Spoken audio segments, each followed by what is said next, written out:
Okay, hi everyone. So this talk has two aims. Firstly, I want to do a bit of first-order theorizing about cause prioritization.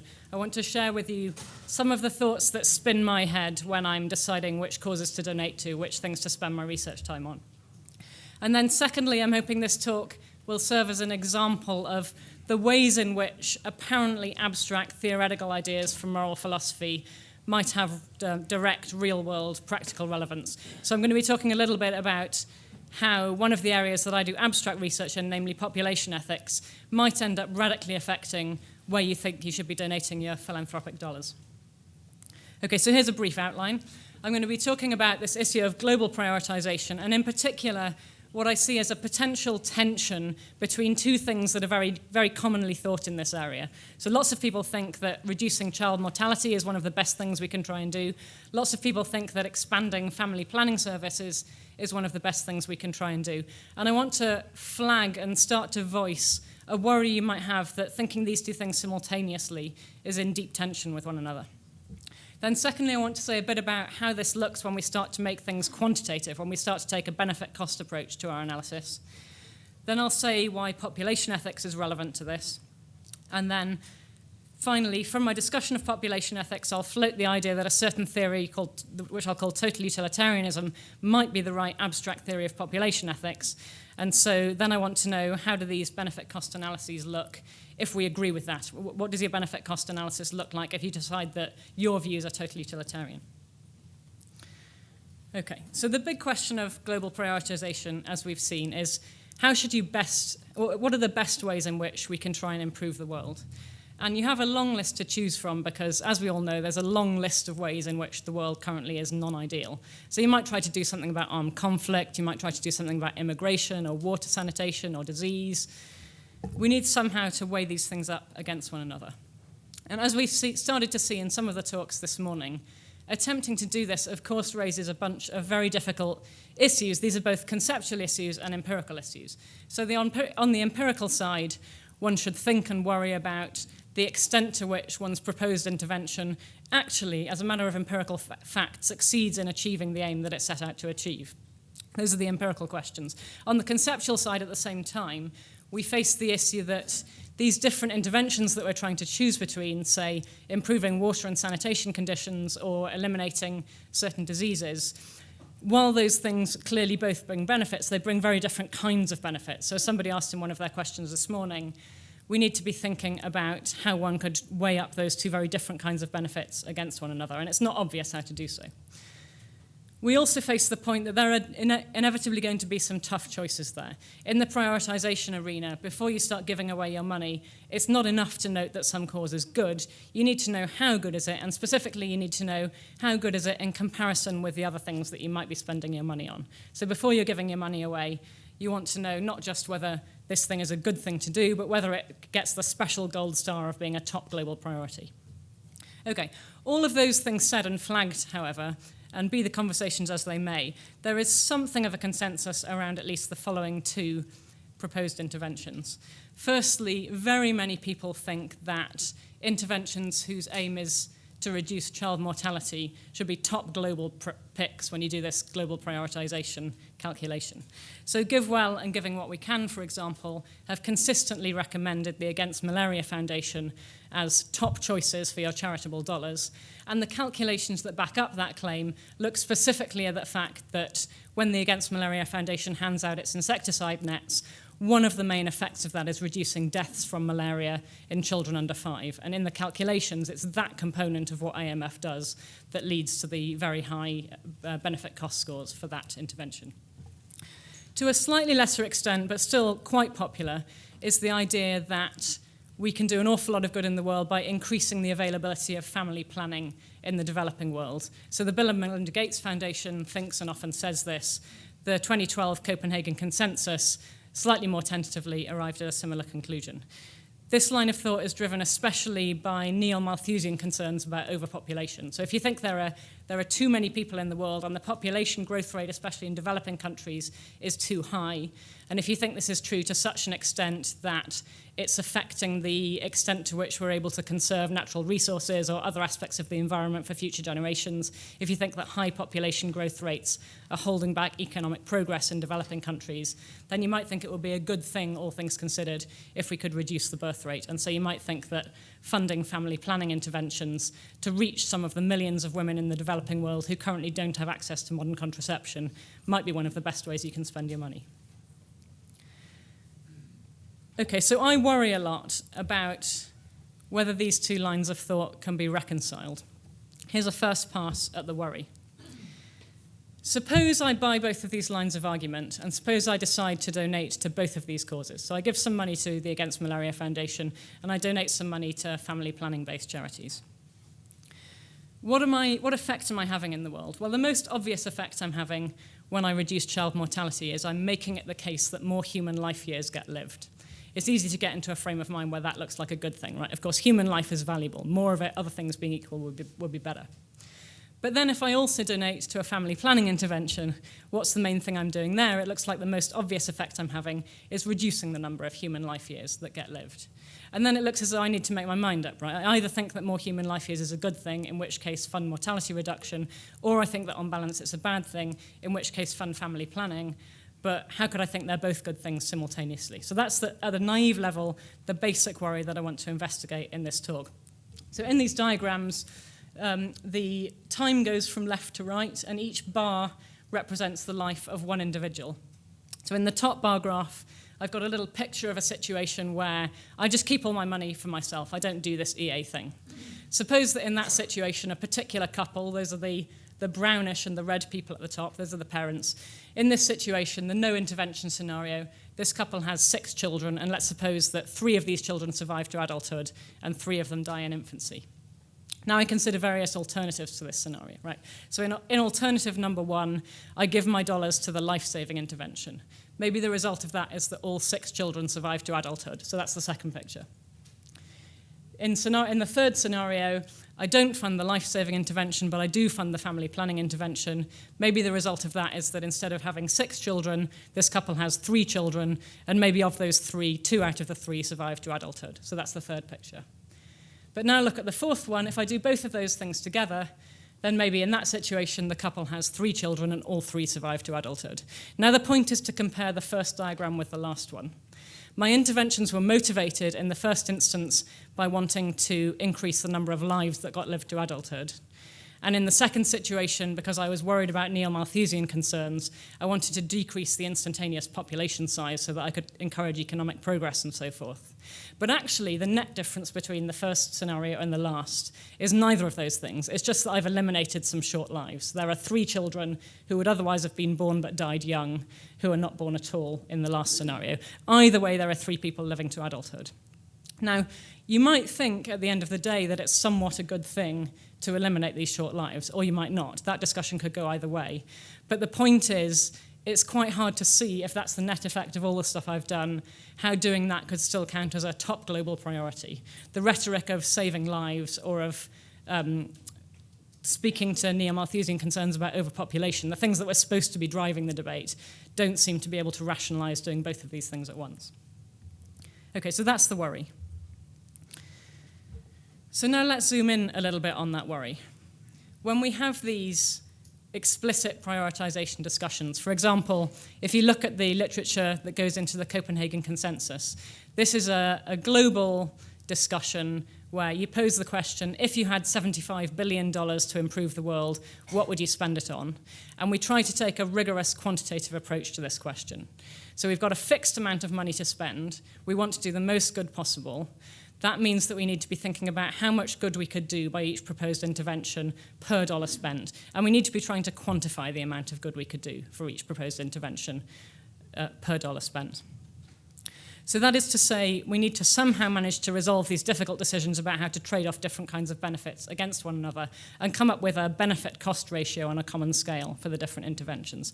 In this quantitative approach, the interventions that end up being recommended as deserving of your philanthropic dollars are the ones that have the highest benefit-cost ratios. Okay, so this is useful for the purposes of zooming in on the worry that I've just flagged, because if it's a real worry, it should show up in the calculations. It should turn out to be the case that the methodology that gets used for the calculations that recommend child mortality reduction is somehow inconsistent with the methodology that gets used for the calculations that recommend family planning. So I looked a bit at these two types of calculations and found that this is indeed the case. There does seem to me to be a deep inconsistency when you look at the quantitative details in the rationales for how these calculations are done.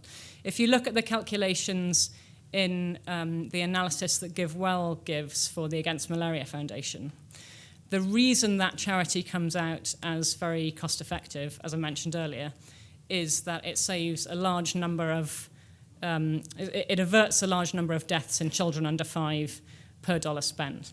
So if you think, and insofar as you think that saving years of life is a good thing, you can come up with a cost-benefit. We can come up with a benefit-cost ratio by looking at the details of this. You can count how many years of life you add per dollar that you donate to the Against Malaria Foundation, and you can calculate your benefit-cost ratio. The salient thing for my purposes is that in those calculations, the neo-Malthusian concerns don't appear at all.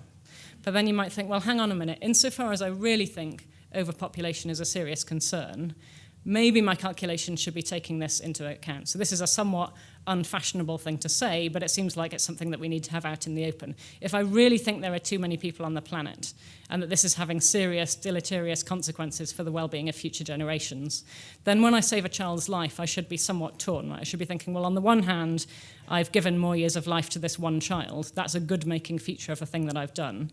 But on the other hand, I have made it the case that the instantaneous population for the next 60 years, or however long it takes for this child to eventually die, is higher than it otherwise would have been. And if that was really a serious concern to the extent that you were thinking of funding family planning to avert births, then that should be something that should be traded off in our calculation.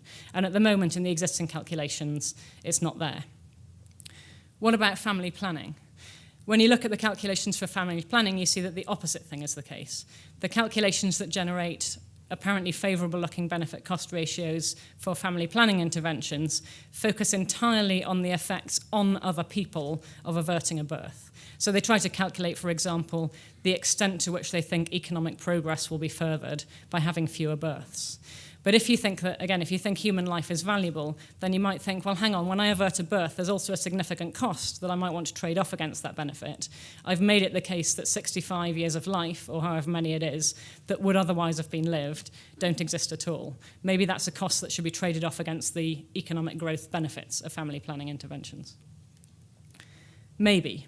Okay, so I expect that many people in this room at the moment are having a thought that screams, no, you're missing something. There's a perfectly good justification for doing the calculations for family planning in the way they're currently done. So the next thing I want to do is say what I think that rationale might be, and then say what I think is wrong with it. And that's going to be where we wander into population axiology. Okay, so the following line of thought is extremely natural. It's extremely widespread. All of us on some level have the following intuition. Here's how I could justify funding child mortality reduction and family planning at the same time. The thing that's bad about a child's death is not just that it reduces the number of life years that get lived full stop.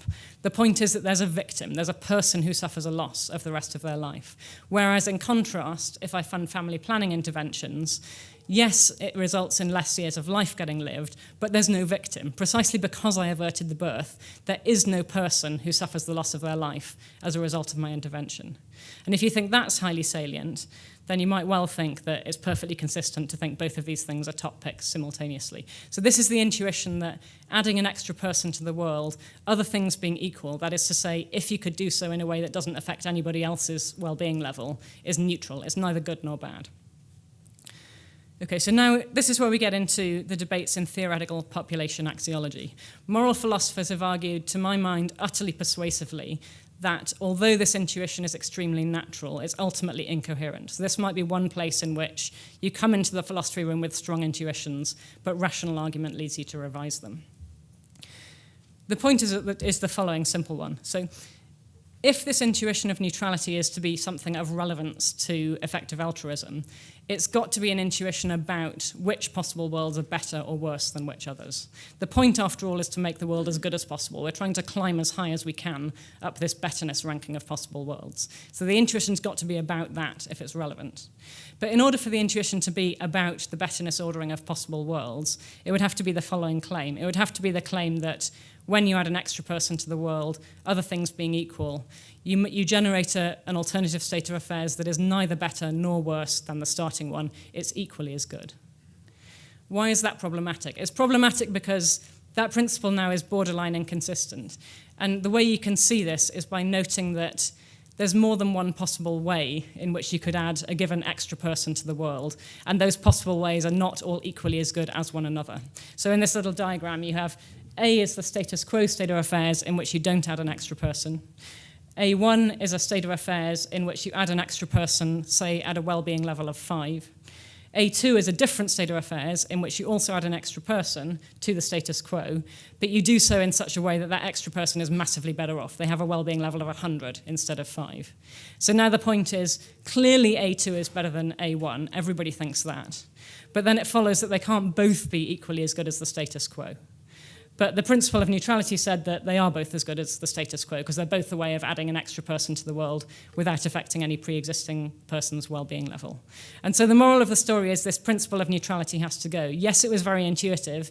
Yes, if it were true, it would rationalize funding child mortality reduction and family planning at the same time. But intuitive or not, it can't be correct. We need a different theory. Here's one alternative theory that a lot of people who've thought about this and digested the point end up thinking is somewhat plausible. It goes by the name of total utilitarianism in the philosophical literature. So this is the view that if you want to work out how good some state of affairs is, if you want some index of a thing you're trying to maximize the sum total of well-being added up across all the sentient creatures who ever live. Okay, if you think that, of course, then you have a general default bias in favor of creating extra people insofar as you can do so without reducing the well-being levels of the people who already live. Because assuming that extra person is going to have a life that's worth living, it's going to be one of positive well-being, that adds to the sum total of well-being in the world. The key question then, if you buy this line of thought, is we've got two quantities that we need to compare against one another. We need to arrive at a consistent view on which one is bigger, and in particular whether one of them is massively bigger than the other. So the first quantity is the intrinsic value that's contained in an individual life. Okay, so I'm considering saving a child's life. Suppose that will add 60 years of healthy life to the number of healthy life years that ever get lived. I need to assign a value to that. I need to work out how much goodness is contained in those 60 years of life. Second thing, if I've got neo-Malthusian concerns at all, I need to try to quantify those as well. I need to ask, if I think there's a net negative effect on others of somebody living for 60 extra years because of overpopulation-related concerns, how big do I think that effect is? How much damage do I think that an extra person does through the course of living 60 years, on average, to the rest of the people in the world? Come up with a number for that. And now the point is, however you think the results of that comparison pan out, it's going to be hard to see how you want to fund both interventions at once. If you think that the intrinsic value of 60 years of life is greater or massively greater than the negative net neo-Malthusian effect on other people, then you're going to want to fund child mortality reduction, but you're probably not going to want to fund family planning. If, on the other hand, you think the neo-Malthusians are onto something seriously important, if you think that is to say that quantity B is much bigger than quantity A, then you might want to fund family planning, but then you're relatively unlikely to want to fund child mortality reduction because you're going to be worried about the negative impact of this extra child's life on the rest of the world. Okay, so in summary then, I've reported that both child mortality reduction and family planning are both fairly frequently cited as top picks in this project of global prioritization. I've worried that this is prima facie a puzzling thing because it looks as though the most obvious effect of the first intervention is directly opposite to the most obvious effect of the second intervention. Then I said that this isn't just a prima facie worry, it also seems to be a real one when you look into the details of the benefit-cost calculations that justify the global prioritization claims as those calculations are currently done. I think the fact that benefits-cost analyses are currently done in this way is explained but is not vindicated by the fact that population axiology is a deeply counterintuitive subject. A lot of us are deeply confused about it. We really can't trust our intuitions. And in particular, the people, often economists, who are doing the benefit-cost analyses are not people who are either trained in or who have very close connections to the theoretical research in moral philosophy that's looked in detail into matters of population axiology. We have here a typical case of an interdisciplinary divide where you've got two groups that should be talking to one another, but because of disciplinary boundaries at the moment usually aren't. So I think what we need to fix this is more sophisticated analysis. We need to be having serious conversations like the following one. Okay, we've got these two effects, the intrinsic value of a child's life and the neo-Malthusian concern. Can we please try to put these on a common scale and have a serious conversation about which of them is bigger? That kind of question only looms large as being an important one if you've bought into a totally utilitarian framework, but many people who've, not by no means all, I shouldn't overstate the point, many people who've thought about the abstract theoretical issues of population ethics do end up concluding in favour of total utilitarianism, despite some of its counterintuitive features. I think it's dangerous to ignore this kind of point. I mean, I was somewhat worried about even raising the issue at a conference like this, because one response that some people have to this kind of concern is that they find it sort of paralyzing. You might feel that the uncertainties are just so great that we should give up on this whole effective altruism thing and keep our money for ourselves. That's not my conclusion, but I can see why it might lead people that way. My conclusion is one of the ones that one of this morning's speakers was making fun of. It's that we seriously need more research here. The reason I think it's important is that there's a worry of being really quite seriously counterproductive with our philanthropic dollars if we don't have serious conversations about this kind of thing. One kind of worry is intrapersonal, right? So I'm an individual, I want to give away my money to make the world a better place. I am worried as an individual that if I fund both of these things, half of my dollars might be counteracting the other half of my dollars. But we also face the same worry as a community. It's no better, really, if each of us individually makes our decision about which of these quantities is the greater one. Half of us come to the conclusion that the intrinsic value of a child's life is massively greater than the neo-Malthusian damage a child does, and so those people fund life extension. The other half of us come to the conclusion that no, the neo-Malthusians are right, so they fund birth aversion. Then as a community, we're spending millions of dollars with one half of the community's resources, to a large extent fighting against the other half of the community's resources. And of course, that's not a situation that we want. Thanks.